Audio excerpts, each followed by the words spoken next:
सत्तू और बत्तू नाम के दो भाई चंदनपुर गांव में रहते थे। चंदनपुर एक बहुत ही छोटा सा गांव था।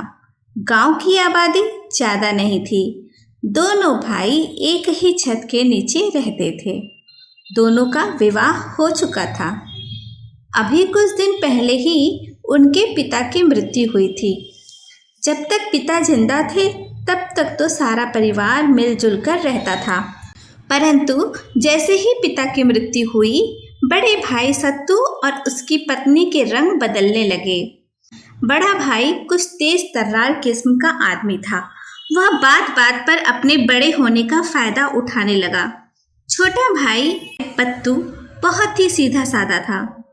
उसकी पत्नी भी बहुत सरल स्वभाव की थी। इधर बड़े भाई की टोका टोकी चलने लगी और दूसरी तरफ वो दोनों भाइयों की पत्नियों में भी तू तू में होने लगी। कुछ दिनों में तो हालत यह हो गई कि दोनों भाइयों ने अपनी अपनी रसोइयां अलग कर ली। इसके बावजूद भी घर में अशांति बनी रही। आखिरकार दोनों भाइयों ने यह फैसला किया कि उन्हें अलग अलग हो जाना चाहिए। इसी में सबकी भलाई है।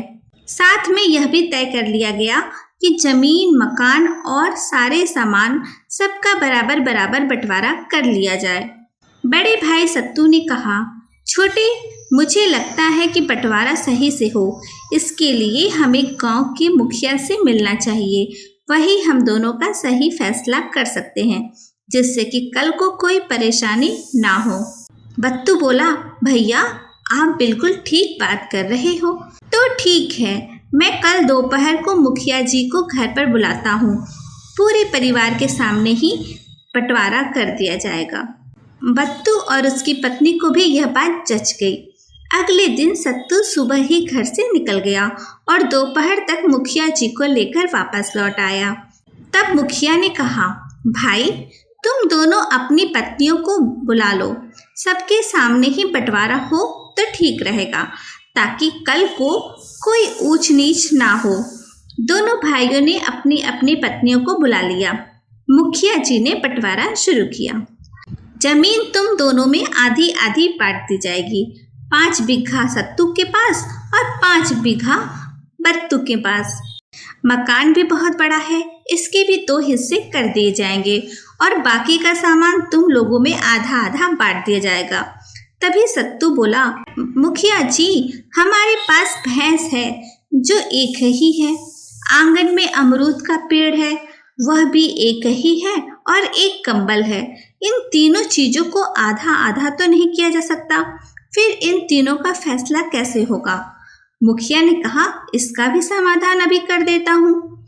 भैंस का सिर छोटे भाई को और धड़ बड़े भाई को। अमरूद के पेड़ की जड़ छोटे भाई की ओर और ऊपर की तरफ का हिस्सा बड़े भाई की ओर। इसी तरह कंबल दिन के समय छोटे भाई के पास रहेगा और रात के समय बड़े भाई के पास रहेगा।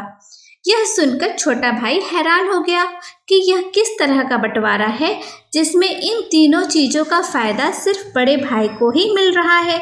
परंतु वह फिर भी चुप रहा और उसने बंटवारा को स्वीकार कर लिया। असल में बात यह थी कि बड़े भाई के मन में खोट था और वह यह तीनों चीजें हड़पना चाहता था।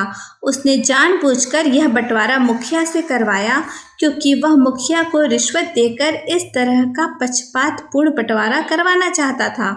छोटा भाई बहुत ही भोला भाला था और इस षड्यंत्र को वह समझ नहीं पाया। खुद छोटे भाई की पत्नी भी हैरान थी कि आखिर यह कैसा बंटवारा है। बंटवारा होने के तुरंत बाद दोनों भाइयों ने घर का अपना अपना हिस्सा संभाल लिया। अगली सुबह छोटा भाई जल्दी उठकर भैंस को चारा खिलाया, अमरूद के पेड़ों को पानी दिया। जब भैंस का दूध निकालने का समय हुआ तो बड़ा भाई वहां पहुंच गया और बोला, तुम दूर हटो भैंस से, धड़ तो मेरा है, इसलिए दूध पे सिर्फ मेरा अधिकार है। जब छोटा भाई अमरूद के पेड़ के पास गया फल तोड़ने के लिए, तो बड़े भाई की पत्नी चिल्लाते हुए आई, अरे देवर जी, पेड़ का ऊपर का हिस्सा तो सिर्फ हमारा है, इसलिए यह फल आप नहीं तोड़ सकते। शाम का समय हुआ तो बड़ा भाई कंबल लेकर चला गया कि कंबल रात के समय उसी के पास रहेगा। यही तो बंटवारा की शर्तें थी। रात को छोटे भाई की पत्नी ने कहा, सुनो जी, आपके बड़े भाई ने आपके साथ छल किया है। आप बड़े ही भोले भाले हो, परंतु आपका भाई एक नंबर का शातिर है। तुम ठीक कह रही हो, मैं ही मूर्ख था जो भैया का यह षड्यंत्र नहीं समझ सका। अब आप चिंता मत करो, एक ही दिन में यह सारा मामला ठीक हो जाएगा। बस कल आप वही करना जो मैं आपसे कहूँगी। आपका भाई कितना भी शातिर हो, वह जमीन का बंटवारा तो कर सकता है, परंतु मेरी बुद्धि का बंटवारा नहीं कर सकता। अगली सुबह रोज की तरह उठकर भैंस को छोटा भाई चारा खिलाता है, अमरूद के पेड़ को पानी देता है। कुछ देर बाद जब बड़ा भाई आया तो उसके चेहरे पर एक कुटिल मुस्कान थी। वह भैंस का दूध निकालने लगा। तभी छोटा भाई ने एक डंडा उठाया और भैंस के सिर पर दे मारा।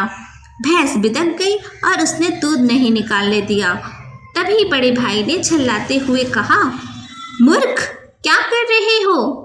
छोटे भाई ने सहजता से कहा, मैं तुम्हारे नहीं बल्कि अपने हिस्से को पीट रहा हूँ। बेचारा बड़ा भाई दूध नहीं निकाल पाया।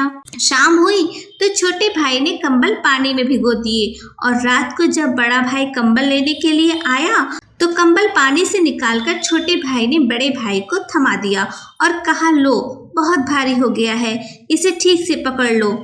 पर तुमने इस कंबल को पानी में क्यों डाला? यह दिन में मेरा है, मैं जो चाहे इसके साथ कर सकता हूँ। अब यह कंबल सत्तू के तो किसी काम का नहीं रहा। गीले कंबल को वह रात को क्या करता? सत्तू मन ही मन अपने छोटे भाई को बुरा भला कहता हुआ वापस लौट गया। बड़े भाई की पत्नी ने कहा, यह आपके भाई को क्या हो गया है? इस मूर्ख को इतनी बुद्धि कैसे आ गई? क्या मालूम कौन सा यह पट्टी पढ़ रखा है।